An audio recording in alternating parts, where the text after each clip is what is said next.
মুসলমান ভাইরা রে, ফিলিস্তিনের দিকে তাকায় দেখো, ফিলিস্তিনের দিকে তাকায় দেখো। ছোট্ট ছোট্ট পোলাপান মনে করবেন ছবির শুটিং,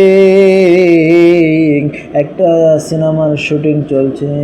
না না, সিনেমার কোনো শুটিং নয়, এটা কোনো দুনিয়াবি খেলা নয়। দেখেন ওই ইসরায়েলের গুন্ডা বাহিনীরা মারতেছেন ফিলিস্তিনের মুসলমানদেরকে, বোমার সাথে ফিলিস্তিনের মুসলমানরা উড়ে যাইতেছে। এরে বন্ধু, কেমনে কেমনে কেমনে উড়ে যায়। ওই আল্লাহর শপথ নিয়ে বলি রে বন্ধু, আজকে তোমাদের ক্ষমতা রয়েছে, ক্ষমতার বড়াই দেখাও। আজকে তোমাদের টাকার বড়াই রয়েছে, টাকার বড়াই দেখাও। এই কিছুদিন আগে রে বন্ধু, আমেরিকার ভিতরে কিন্তু আগুন লেগেছিল। কি আগুন লাগাইলো, কোথা থেকে আগুন লাগলো?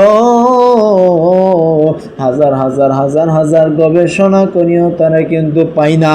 এরা নবীর উম্মত, একটা জিনিস ভালো করে মনে রাখবেন ভাই, ফিলিস্তিনের যেই মুসলমানেরা শহীদ হয়ে গেছে, ফিলিস্তিনের যেই মুসলমানেরা শহীদ হয়ে গেল, ফিলিস্তিনের মুসলমানরা শহীদ হলো, তারা সাওয়াব পেয়ে গেল, তারা জান্নাতে চলে যাবে। তারা রক্ষার জন্য প্রাণ দিয়ে চেষ্টা করেছে, কিন্তু আল্লাহর দরবারে অন্য কাউরে নয়, কাউরে নয়, আমাদেরকেই মাথা নত করে দাঁড়াইতে হবে আল্লাহর কাছে। সেই দিন কি জবাব দিব?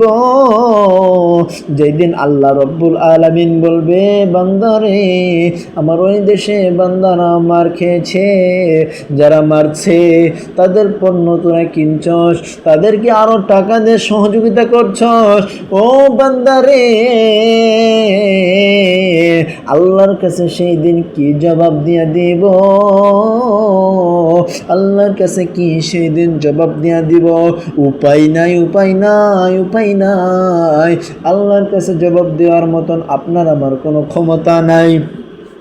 আপনি আমি ইসরায়েলি যে পণ্যগুলো রয়েছে, পণ্যগুলো কিনি, ইসরায়েলি পণ্যগুলো কিনি আর তাদেরকে সাহায্য করি।